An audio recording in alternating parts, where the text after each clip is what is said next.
Hello, everyone. Good. Can we fix the echo? Yeah. Sorry, there's some echo going on. Good. All right. Good afternoon, everyone. Welcome to the MS thesis defense of Sanchit Minocha. Those who are, of course, in person, and also to the audience on Zoom. I think we're expecting a big turnout on Zoom as well. So the way this is going to go is we'll do the usual. You'll make a presentation, about 40 minutes or so, open it up for questions from the public and from the Zoom, those who are online. And Shazia, my request is monitor the chat with their questions and let us know. And then after that, we'll ask the public to leave. And the committee comprising myself, Faisal Hussain, and the Professor Istanbuloglu will be questioning him. And then, we'll wrap it all up. So I want to take this chance to introduce Sanchit to all of you, to this online here. So Sanchit joined University of Washington in the spring of 2022. So it's been about a little over a year and a half.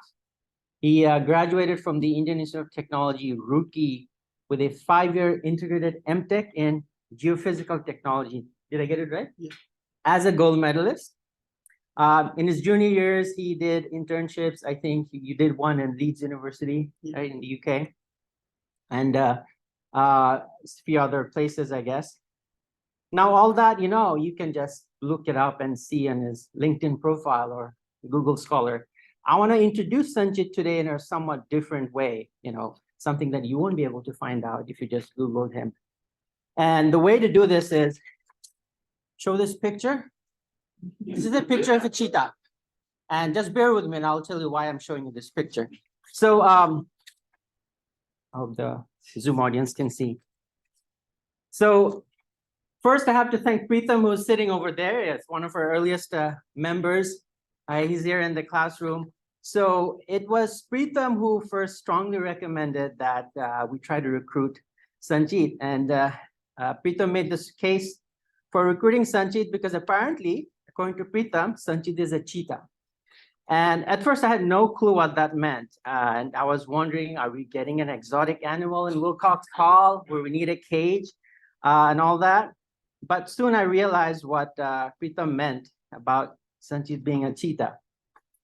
In short, Sanchit doesn't believe that there's really any upper limit to how much one should humanly try to accomplish in life to make a greater good impact.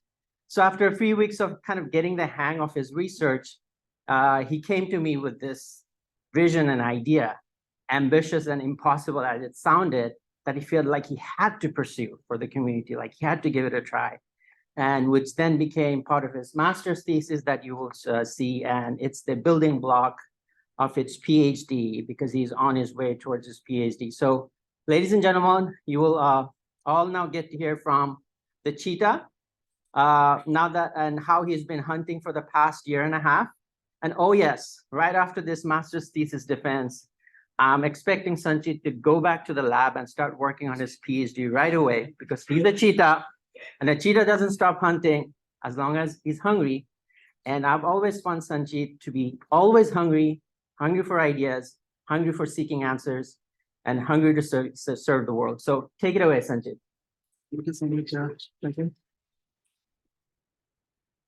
Let this be for your inspiration.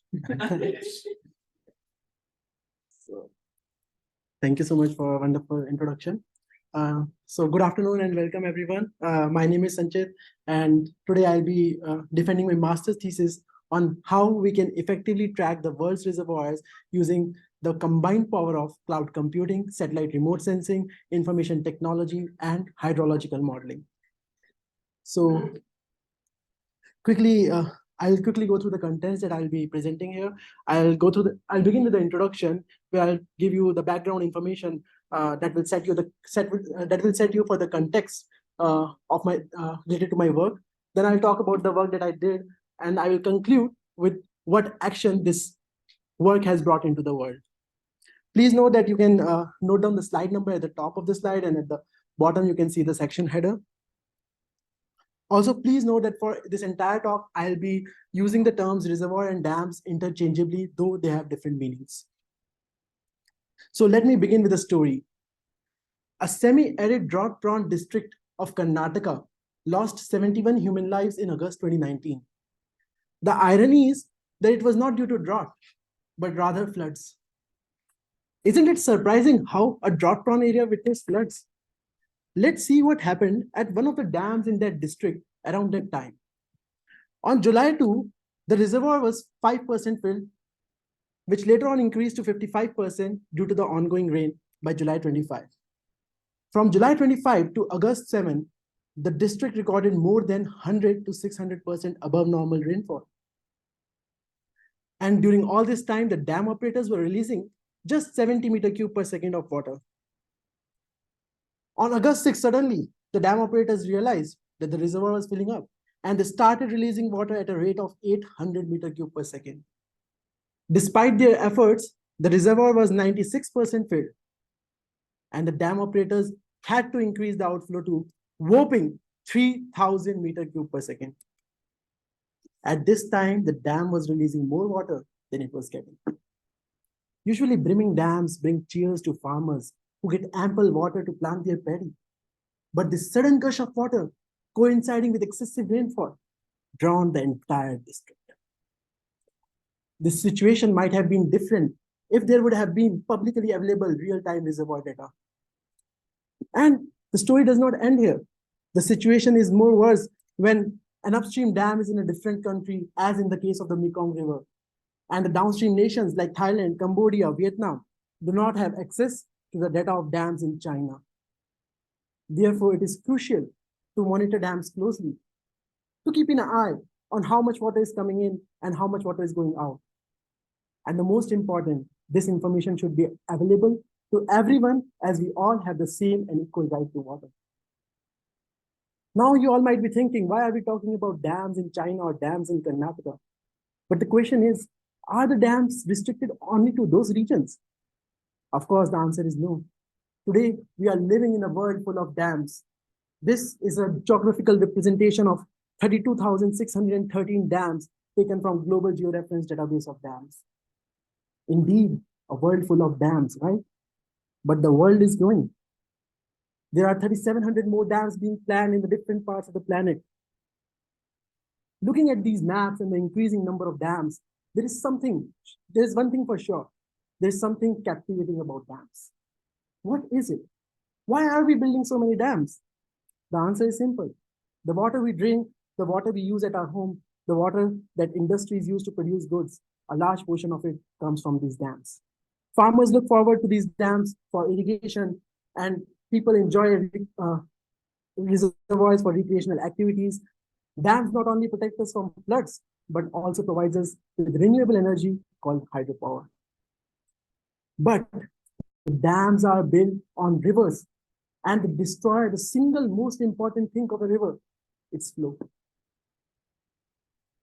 When a dam is built, it slows down the flow of water, which results in large sediments like sand and gravel falling to the reservoir bed, and huge sandboxes are created inside the reservoirs. These sandboxes are not only bad for the fish who like clean rocky bottom, but also bad for the dam itself, as now it can hold less and less water. Dams not only act as barrier for sediments, but also for the fish, as they prevent them from going upstream to their spawning sites. Not only that, the water in the reservoir upstream is much more colder and has less dissolved oxygen as compared to the normal river water.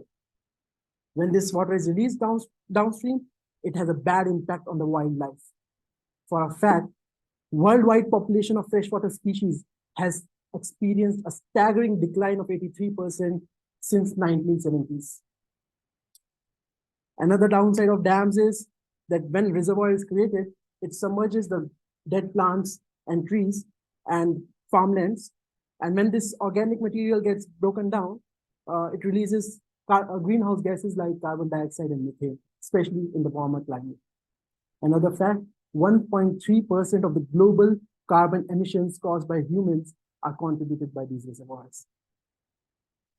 With so many dams around the world and many more about to come, our best effort can be to mitigate these downsides.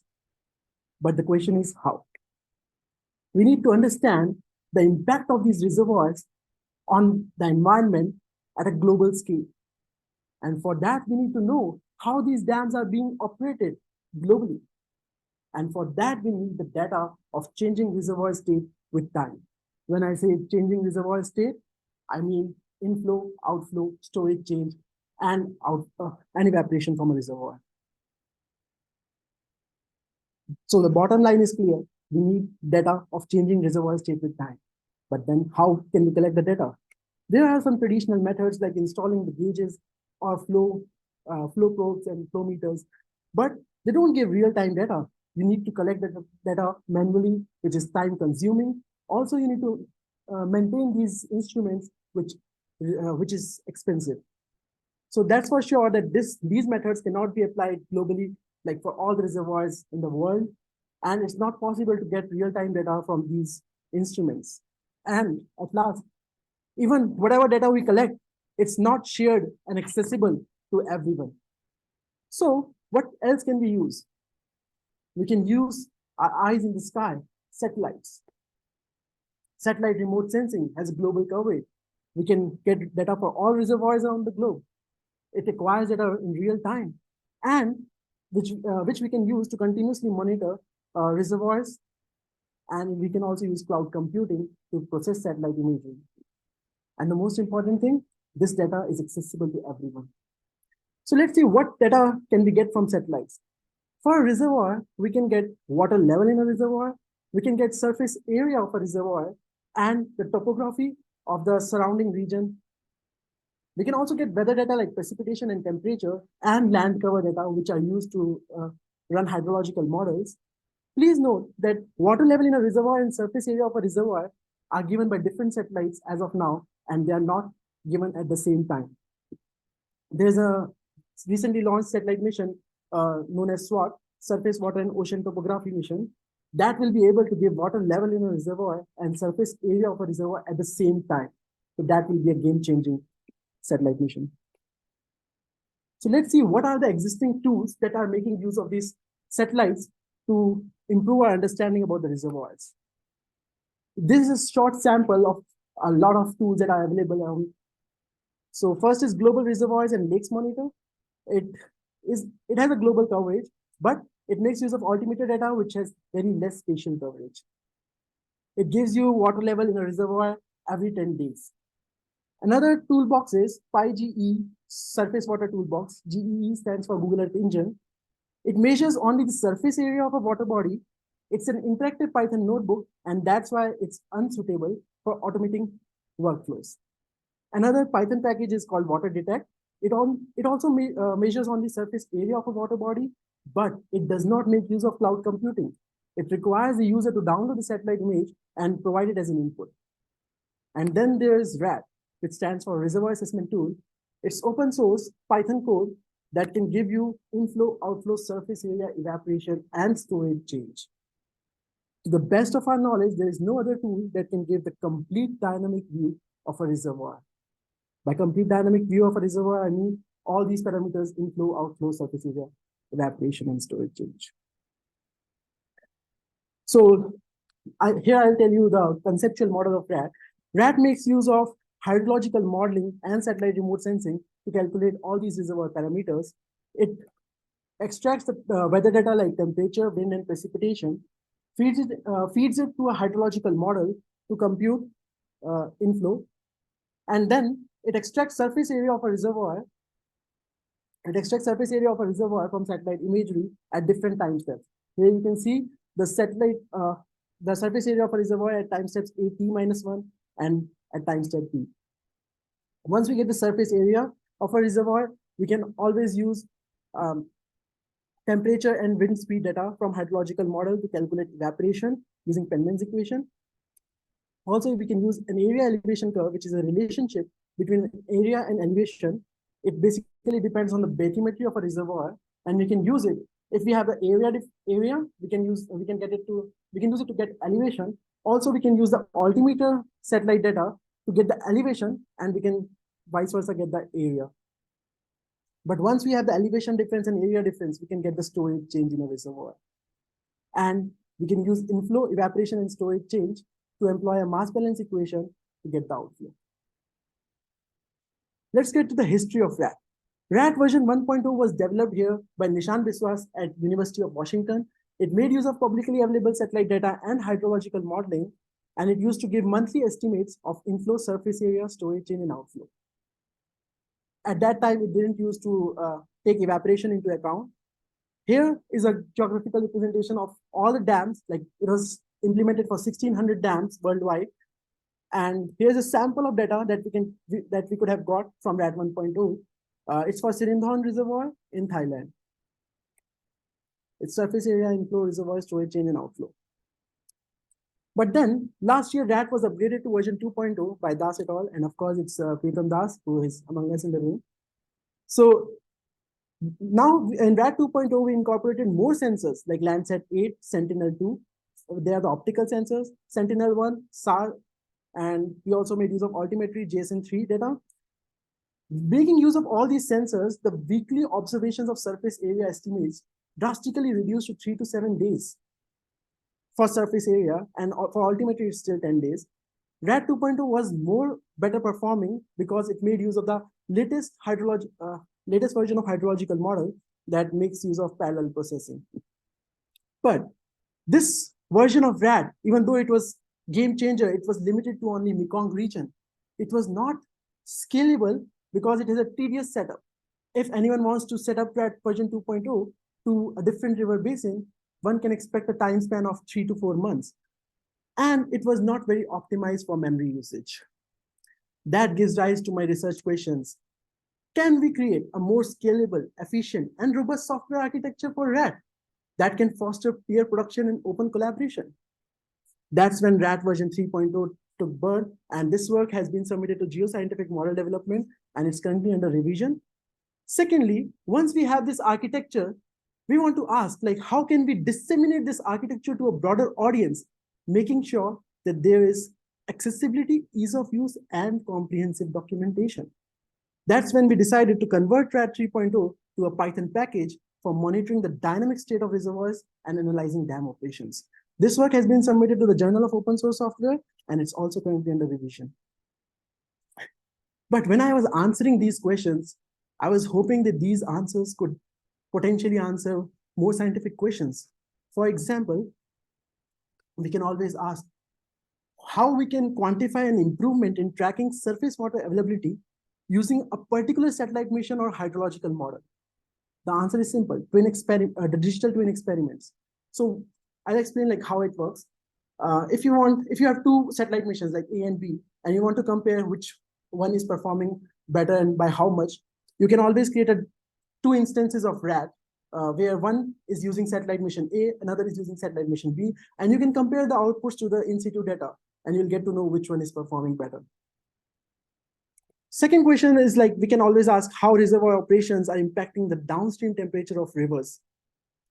Another important thing that is useful is how accurately and effectively can we forecast extreme inflow events like flooding. Whenever I talk about forecasting, of course, it requires a lot of historical data, and that's where RAT can play an important role. It can give you multi-decadal historical data. And I believe RAT will be able to answer the relationship between reservoir operations and human demand for water in near future. So RAT version 3.0, we incorporated one more satellite mission here, Landsat 9, that further reduced the weekly observations for surface area to 2 to 4 days. For altimetry, it's still 10 days. The important thing about RAT 3.0, it's globally applicable. It's more computationally and memory efficient. It's user-friendly. So now if you want to set up RAT for a different river basin, one can expect a time span of 3 to 4 days. And we have developed a user-focused web application, which I'll be talking about. So here you can see RAT is kind of a self-contained treasure that makes use of hydrological modeling, Google Earth Engine, cloud computing, and satellite remote sensing. So this figure summarizes RAT's journey from version 1.0 to 3.0. You can see RAT the major upgrade from RAT 2.0 from RAT 1.0 to RAT 2.0 was in terms of performance enhancement But when we upgraded RAD from 2.0 to 3.0, the enhancement was not only in terms of performance, but also in terms of architecture. RAD 3.0 is more efficient, more robust, more scalable. But when we were developing RAD 3.0, there was a different motivation all along. Or basically, you can say the desired outcomes that we envisioned as the authors. What are they? There were three major motivations or desired outcomes that we wanted. First is to lower the barrier of entry. RAD 3.0 has been designed to appeal to a broader range of users rather than just government water agencies or stakeholder communities. RAD 3.0 can be used by anyone who does not even have a background in satellite remote sensing or does not know much about hydrological modeling. Another motivation was to democratize the access to dynamic information on reservoirs worldwide. When I say democratize the data, it does not mean just provide the data. It means providing the ability to generate that data. That's when we can say we have empowered the water community. RAD 3.0 can serve as a tool for formulating water sharing agreements between different countries in a river basin. We hope that with this version of RAD, the deep-seated disparities among nations pertaining to transboundary rivers can be drastically reduced, ushering in a more harmonious world. And at last, we wanted to adopt open science to enable breakthroughs. RAD 3.0 has been designed to nurture a self-sustaining community of users that can contribute towards the development and modification of the software, leading to breakthroughs in new frontiers for managing the Earth's precious water resources. We believe the day is not far when the open source and collaborative nature of RAD 3.0 will touch the lives of all, ensuring equal access to information on dynamic state of reservoirs. So coming back to the computational model of RAD 3.0, I've already discussed the conceptual model. Here, these are the 14 steps that RAD executes to compute all these parameters like inflow, outflow, and which I've discussed earlier. You can call them as modules also. Please note that all these steps are executed independently, but they are not logically independent. You cannot compute outflow if you don't have inflow. So user must ensure that any step which they are omitting, it has been executed before or its output does not serve as an input to another step. So first two steps extracts the temperature, wind, and precipitation data. Precipitation is received from iMerge, and minmax temperature is received from NOAA. Wind data is collected from NCEP reanalysis product. The data is downloaded and processed. When I say processed, it's scaled, aligned, and cropped down to a particular river basin of interest. Then all the data is aggregated to a single file that serves as an input to a hydrological model. From steps 3 to 8, the hydrological model is executed. It has three main components: MedSim, WIC, and routing. You can see step 4, step 6, and step 8 are executing each of these components. But hydrological model, when you run it for a region, for some specific region, it is highly dependent on the region properties. And that's where it requires a lot of parameter files. And you can see step 3, step 5, and step 7 are all about creating these parameter files for each of these components. Step 9 and 10 extracts the surface area estimates from satellite imagery. For that, we use tiered multi-sensor optical and SAR algorithm known as TEAMS-OS, a team of satellites. Optical sensors are used for quantitative estimates, whereas SAR data is used to get a qualitative trend. By combining both, we can increase the number of estimates. Then elevation of a reservoir level is extracted from altimeter data. JSON3 data is used, which is available at a 10-day frequency. It is very highly accurate as compared to the surface area estimates, but the only disadvantage is it has low spatial coverage. It might not give you data for all the reservoirs in the world. There's a future mission, SWOT, that I have talked about. It will be able to give the reservoir level as well as the surface area at the same time. Then in step 12, area elevation curve is generated. Area elevation curve is a relationship between water level and the area inundated in a reservoir. It's unique for each reservoir and it depends on the bathymetry of the reservoir. There are two ways we can generate area elevation curve. First is the in situ survey base. If a user provides it to RAD 3.0, it will use the in situ survey base. They are more accurate. But if a user does not provide this, RAD will be able to generate it using a digital elevation model, SRTEM. And at last, evaporation is calculated using Penman's equation. Storage change is calculated using the surface area estimates and area elevation curve. And at last, mass balance approach is done to calculate the outflow. So in RAD version 3.0, what we have advanced, what are the advancements we have? The major advancements. Yeah. How about the usage from the reservoir, in the mass balance? And if there's an irrigation or municipal, industrial, things like that, is it added into your outflow when you're calculating the outflow from mass balance? No, so at this point of time, we are not using altimetry data for calculating outflow, but it's still provided as a supplementary material if a user wants to use that. So what are the advancements in RAD version 3.0? The major advancements are fourfold. First, it's more scalable. When I talk about scalable, it's definitely globally applicable. And it is globally applicable because the input requirements have been minimized. It requires minimal inputs. And we have been able to achieve that using an automated pipeline. So all the parameter files that you were seeing for hydrological model, they are automatically generated by RAD 3.0. I'll talk what are the requirements for that in later slide. Then RAD 3.0 is more robust. When I say robust, it can handle the data very well. Since RAD acquires data from different servers, it has to handle missing and erroneous data very well. And this is the case in RAD 3.0. Error exception handling has been improved a lot.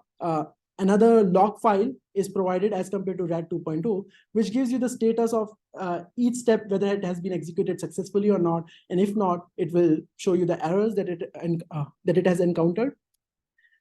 And RAD 3.0 has a modular architecture, which again goes back to the independent steps of independence between the 14 steps. So if a hydrological model encounters an error, still it will be able to give you the surface area estimates, which was not the case in RAD 2.0. In RAD 2.0, if hydrological model used to fail, it won't be able to give surface area estimates. Then RAD 3.0 is more efficient computationally and memory-wise. It makes use of parallel computations to download and extract and process the data. Then it gives a feature to the user. They can select like if they want to delete all the intermediate output files generated by RAD. And so the hydrological model being used by RAD, it requires a spin-up time period of 2 or more than 2 years. So whenever RAD 2.0 was executed, it has to be executed for a time period of more than 2 years. But now with RAD 3.0, this is not the case. Initially, when you set up RAD 3.0, you can run it for more than 2 years, but from then it will just remember the last state of run and it will continue from there itself. And RAD 3.0 is more user-friendly. Even I'm talking about like it has minimal input requirements. Advanced users can always give their own parameter files, and therefore it is highly customizable. The directory structuring has been improved because RAD generates a lot of intermediate outputs. It was difficult to track all these outputs down in RAD version 2.0, but now it has been made intuitive, and that's where directory structuring has been improved. And at last, RAD 3.0 has an inbuilt feature where it can be set up in an operational manner, giving you data every day. This table lists the global datasets that are provided along with RAD 3.0. So when I say there is a minimal input requirements, of course, the input requirements are being generated automatically in an automated pipeline by RAD, but it requires some global datasets for that. And that's where this global database comes into handy. I'll say the presence of this global database has brought a transformational shift in the development of RAD version 3.0. It is because of global database that we have been able to lower the barrier of entry. Now I'll talk about how we package it using Python to disseminate it to a broader audience. We used Conda to package it. I think the figure is little upside down, but we used Conda to package it. And why Conda? Because it's platform and language agnostic. It can be used on Mac OS, Windows, or Linux. It has easy portability, and it's very quick and easy to install RAD using Conda, and even if you want to update it. The pipeline for continuous integration and continuous deployment, CI/CD, has been automated with the help of GitHub Actions. So this is a very important part where open collaboration plays a role.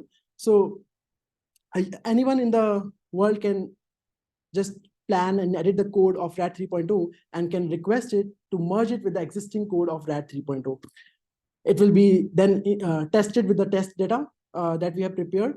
And once it's thoroughly tested, we can easily release it, and it will create another version, an upgrade version of RAD 3.2 in the Conda repository, which users can install it by just using Conda update. Also, with the introduction of RAD 3.0, we are adopting semantic versioning system, which means the version will now be denoted as major.minor.patch. Major version will be incremented whenever there is a change that is not backward compatible. Whenever there is a change in the code which is backward compatible, minor version will be upgraded, and patch number will be incremented only when there are bug fixes. When we were packaging RAD, we also tried to give some extra command line functionalities to make it more easier for users to install and use RAD. So first of these commands is initialization, RAD init command. As I've told you, RAD highly depends on the hydrological model, which currently we are using Vic, but it's not merely a Python package. It has 3 different components: metsim, Vic, and routing. So this command makes it easy for a user to install and set up the complete hydrological model. It also provides the parameter files which serve as a template for RAD. And it also asks the user whether they want to download the global database or not. Then there is a RAD test command which users can use to verify its installation and like if it's working correctly or not. Then there's a configuring command, RAD configure, which users can use to partially fill the configuration file that goes as an input to RAD 3.0. It makes use of the global database though. And then there's a RAD run command, which you can use to execute it from command line. And it can also be used to run it in an operational manner. Here are the minimal input requirements for RAD. You just need to provide a river basin shapefile, which is A here. Then you need to provide the location of the dam in that river basin, which is B. And the C is the shapefile of the reservoir that is behind the dam. If you provide all these 3 inputs to RAD, it can generate these outputs: area elevation curve, storage change, evaporation, inflow, outflow, and surface area. This sample of input and output is shown for Tabqa Reservoir in Tigris-Euphrates River Basin. Also, please note that all the inputs required by RAD are given through a single configuration file, and it also makes use of different credentials, and all the required credentials are provided using a separate secret file. So here is a RAD web application that we developed. It serves as an informational hub for RAD. But not only that, it also acts as a free, easy, and one-point access to global reservoir monitoring data in real time. Our mission is to host real-time reservoir data for more than 1,600 dams on this website. So a user can select a reservoir using the drop-down, just right to the map, or they can use this interactive map tool to select a reservoir for which they want to have a look at the data. This is a sample of data that RAD 3.0 can provide. It's for Sirindhorn Reservoir in Thailand. Storage change, surface area, inflow is in purple and outflow is in green. It also has an inbuilt feature. This web application also has an inbuilt feature where user can compare the data of 2 different reservoirs, or they can plot different parameters of a reservoir in the same graph. This is very important when a user wants to understand the relationship between an upstream dam and a downstream dam, or they want to understand how these reservoir parameters are related to each other. Here, inflow in Sirindhorn is compared to inflow in Z-Command 1. Z-Command 1 is another reservoir which is nearby to Sirindhorn in Thailand. Now I'll talk about what action all of this work of related to RAD 3.0 has brought into the world. So RAD 3.0 has been officially adopted and being used by Mekong River Commission as one of the major important decision support tools. Then RAD 3.0 was used to gauge the effectiveness of RAD in tracking flood events by focusing on the 2018 flood in Kerala. Right now, RAD 3.0 is being explored by CWRDM and Kerala State Electricity Board. There are two key agencies in Kerala. Then RAD 3.0 was also able to provide valuable insights into how we can restore Mesopotamian rivers. And the tool was showcased to water agencies in a meeting in Jordan in January 2023. RAD 3.0 is also currently being used to develop algorithm for regulated inflow with Tennessee River Basin as study site. This work is being done by, again, Das et al., who is Pritam Das. And RAD 3.0 is being used to understand the effect of dams on downstream river temperature. This work is being done by Dirk et al. For Columbia River Basin, who is George here in the room. And then RAD 3.0 was also used to assess the effect of Belomonte River project on the Xingu River's Big Bend. And this work was published in Water Power magazine. And at last, RAD 3.0 is being employed to run operationally for Indus River Basin, for river basins in Texas and Nile River Basin. And it will be hosted at satellitedams.net. So what's next? Of course, there are a number of features or improvements planned for RAD 3.0, some of them being hydrological model agnostic. When I say hydrological model agnostic, it means users should have the flexibility to choose between different hydrological models. Then users should also have the flexibility to select satellite missions that they want to use according to their needs. Regulated inflow and forecasted inflow algorithms will soon be provided with RAD 3.0. And at last, SWAT satellite mission will be used to turbocharge RAD accuracy and efficiency. But RAD 3.0 is not the final word on satellite-based reservoir monitoring. There will be a number of hurdles, bugs, and issues that will rise up. There will be a lot of satellite missions that will go redundant, and a lot of new satellite missions will come up. But the most important thing to note here is the open source spirit of RAD 3.0 is ready. That can nurture a self-sustaining community of users who can then contribute towards the development of this software. Of course, the community is going to ask, oh, I was told there would be documentation. And that's where I can say it is a very thorough and intensive documentation posted at raddocs.io. Here are a list of few publications that I was able to work during my stay at UW. And I would also like to take this moment to reflect back for my past 1.5 years of journey. I was able to present my work in Aura conference in Renton last year in November, and it got People's Choice Graduate Winner Award. And then I celebrated my first year anniversary at UW in March this year. And I also got the opportunity to actually visit Bangkok in Thailand and train Asian Disaster Preparedness Center employees how to use RAD effectively. And there I was lucky to, like my mom and my brother gave me a visit. Thanks to Future Rivers that I was able to be actually present at the Alva River Dam site, which has been one of the major dam removal projects in United States.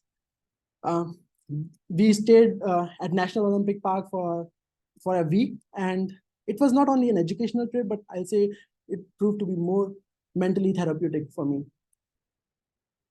And then I would like to thank the committee members for taking out their time and supporting me here.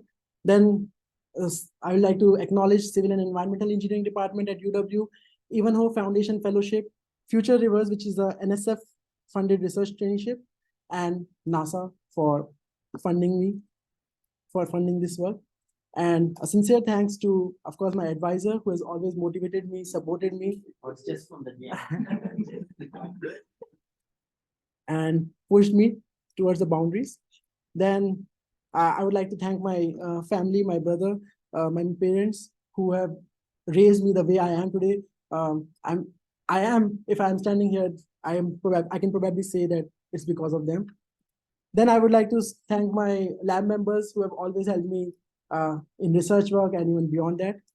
And then I've made some awesome, amazing friends at UW or in Seattle, I'll say.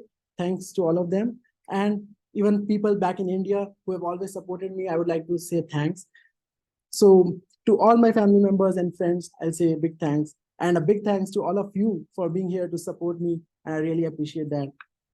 So questions?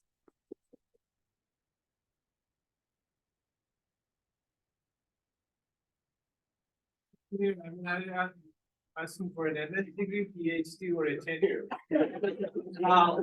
Let's start. So now we can open it up for questions from the public, both on Zoom and here. So then please monitor the Zoom, and for Zoom audience, please feel free to use the chat box, or if you want to unmute yourself, you can do that. But let's hear from the room first. Any questions? Yes. Professor. Yes, I'm interested in the continuous integration. You mentioned that there are tests that are ran. Can you talk about what those tests are? And And repeat the question for the Zoom audience. So the question has been asked is that what are the tests that we have developed for automating the CI/CD, that is continuous integration, continuous deployment pipeline?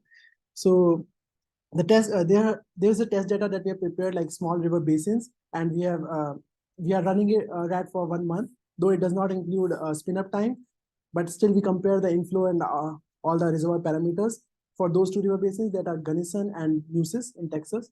So whenever we push the code, it will be automatically tested against this test data on GitHub. That's it. you did like some sort of statistics out of that that say like the quality of the performance, or is it just like a pass fail? So it's basically like right now it's kind of exactly tries to match the expected outputs with the outputs that we are getting that are being generated by that. But we can see that there are a little bit discrepancies, like in the 10th order when we try to exactly match it. So I like we are on it. Like we'll plan to develop it in a manner like if it's a 95% match, like we'll call it a pass and stuff like that.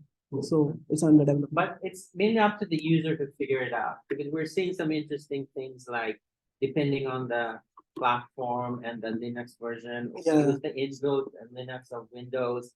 There's some difference in the digits at the 9th or the 10th 10th order. decimal place. You know, all these things. So we'll leave it to the user to figure it out.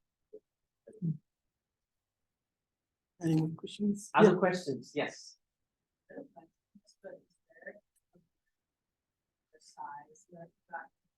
So RAD3, so yeah, the question has been asked is like, what is the minimum reservoir size that that is required for RAD to generate data? The resolution that RAD works on is 0.0625 degree. So as long as the reservoir is able to get captured in that 0.0625 degree, which I think will turn into some, I think 6-7 kilometers. Yeah, it's a 36 square Yeah. kilometers. Yeah, so that will be the minimum size of the reservoir that will be required. Yeah. Great presentation, maybe. Thank you. I like that. My question is, you are treated as a very user-friendly, easy to use, right? And what is the recommended system specification that can be run? Can someone run it a microcomputer like Raspberry Pi, since you can also install Python particular on Raspberry Pi, or do you need a regular home laptop, or you need some high-level supercomputer or something? What's the recommended system? So the question that has been asked is, what are the minimum specific requirements of a system that can be used to execute RAD, right? So RAD runs on the hydrological model on the user's personal computer or system, and it makes use of cloud computing in Google Earth Engine for calculating the surface area estimates. So the question turns out to be like, how much specification we need to run hydrological model, right? It mainly depends on the time duration for which you are running RAT. Since I told you there's a hot start feature now, but initially it still needs to be executed for more than a time period of 2 years. Saying that, of course, if there are no as such minimal requirements, even if you are using a 4 GB RAM of computer, it will be able to run RAT. But of course, the time taken will be much more. Also, it will be dependent on the time duration for which you are running. But overall, I can say that as long as it's a Linux operating system or Mac operating system or a Unix base, it will be able to run pretty well. All right. Another question. I can see that you are going global with RAT, which is a great idea, and still there's some platforms that develop. Some of the hydrological models, the data is stored in the form of the CDF or the data is used in running the hydrological model. With your outputs, how do you store and manage the numerous amount of data? Do you have any format or any strategy that you use to manage your output data?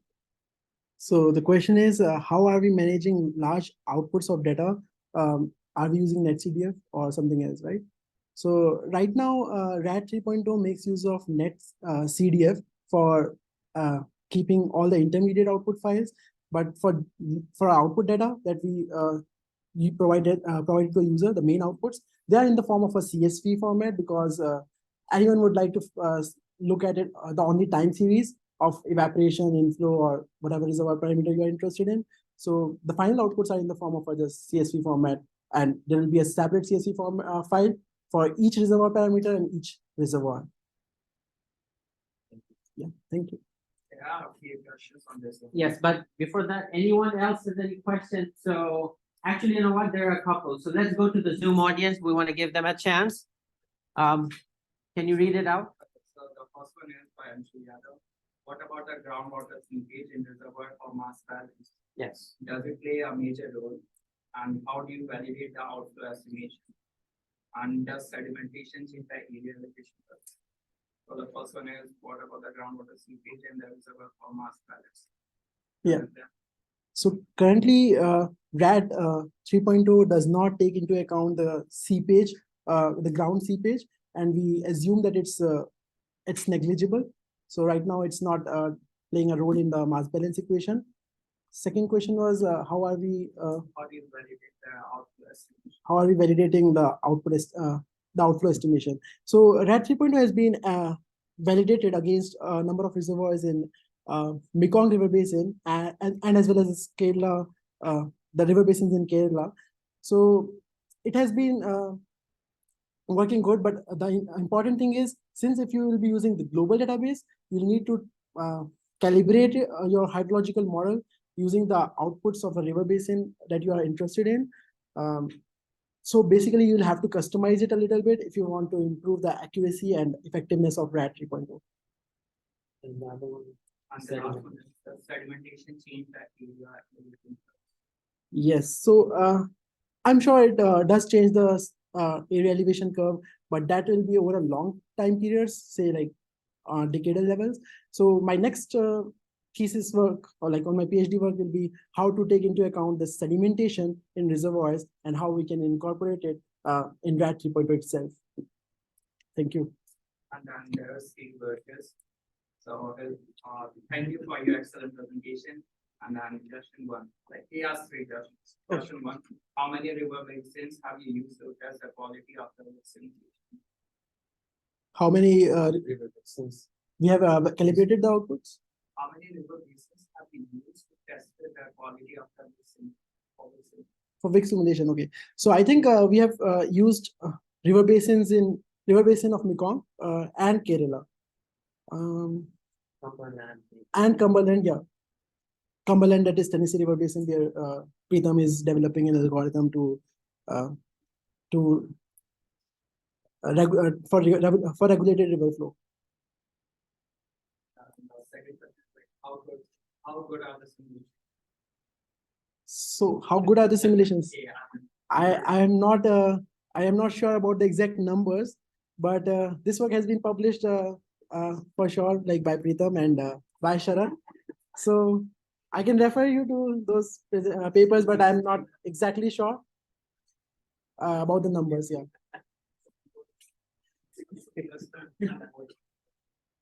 Any other questions? Question is Okay. what spatial scale resolution is used? Slide 30, comment on slide 40 shows measure flow hydrograph and residuals. Slide 40. Can ask Steve to ask that question. Go to the slide 41. Are you 41 or muted 40? or were you muted all this time? No, I don't think. Because we need, wait, we want to have the Zoom audience listen. So, Steve to unmute himself and ask. can you unmute yourself, Steve, and ask the question number 3? Yeah, what spatial scale? Yeah, we can talk about that. What spatial scale resolution is used? Slide 30. Maybe for your good. Okay, so for RAD 3.0, it makes use of 0.0625 degree as spatial scale resolution for its entirety, for the entire run. Then comment on slide 40. Show measured flow hydrograph and residuals. Okay. Then Hulin Gao has a question. For a downstream reservoir. First of all, hi Hulin for showing up with your team. Appreciate it. They're from Texas A&M. Hi, Yulin.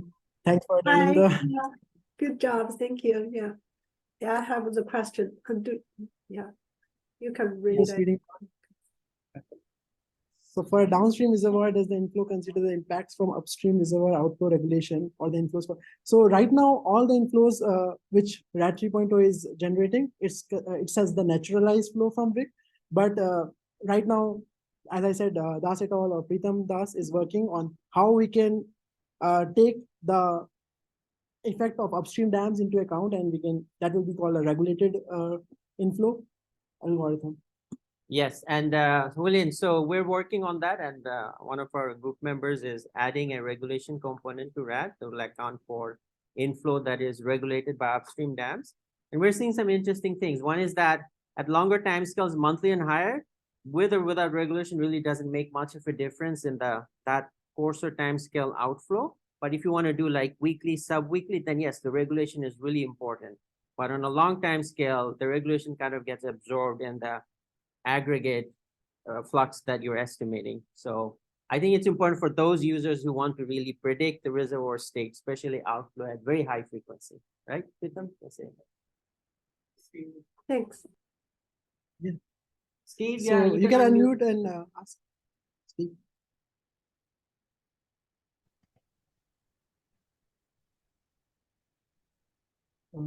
Steve, go ahead. Can I chip in? Right.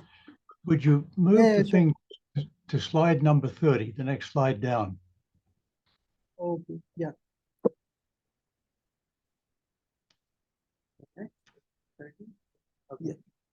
Okay. The reason I was asking for the detail of scale you're using, if you have one measurement point and 400 sub areas, you have no way of knowing how bad the simulation is. So in places where you have very little data, you don't know how bad it is. And I think it's very important to check out in a range of places where you have some reliable data to see how you're going to go. So that slide is a very useful one because it's describing the data sets that you're using. And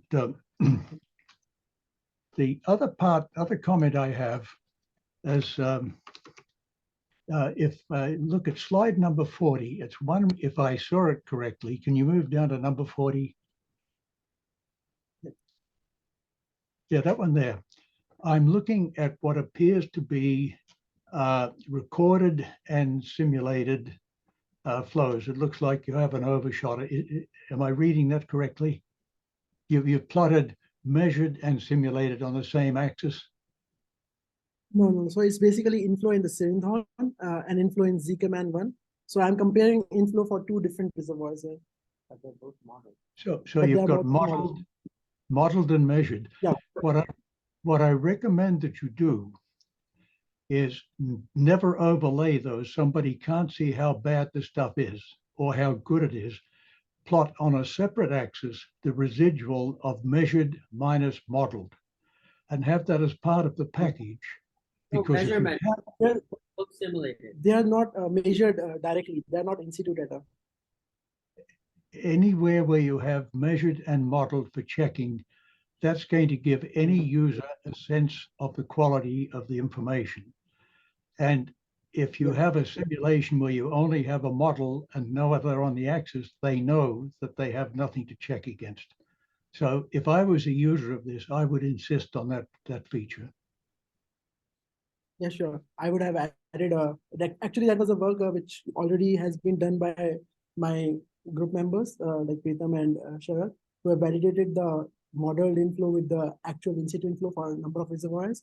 And yeah, I think I will take that as a good comment. Like, yeah, I'll from next time I'll make sure that there's some kind of figure that compares this measured and modeled inflow. But I want to add something. We are providing the tool for the user. It's the user responsibility to come up with their measured in situ data, to do the comparison, and then improve and calibrate. So I think the focus should be on the tool and the software because of its flexibility. It can be made better, or they make the decision not to use it. So I don't think we can be in the business of providing all the measured data. If we have all the world's measured data, why even bother with graph, right? I mean, that's what we're doing. We're doing a tool here, and I think we're trying to empower the user. So let's not lose sight of that focus. And with RAD 3.0, now it's much more easy to calibrate with, and that's what I think Sharad did for Kevlar River basins. So it plays an important role in calibrating also. Okay, if are there more questions we can have from the yes, so then we need to wait. So others, yes, sorry. Yeah, sure.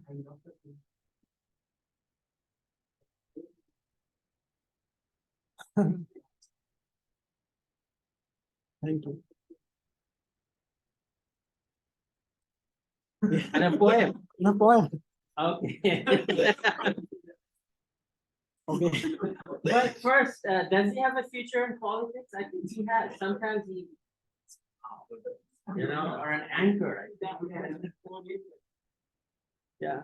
Yeah. Well, he's just joking. You don't need to do the poem right Yeah, now. I cannot say it in a poem, but like how effective this work is, I can say like, if you are sitting here and you want to know how much like water is there in Three Gorges Dam, which can affect the gravity of the earth, how can you know it?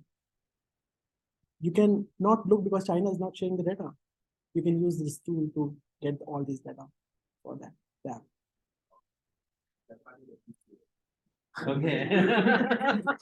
Okay. All right. Few other questions we can take. I think there was some of them said to book up. Great. Thank you.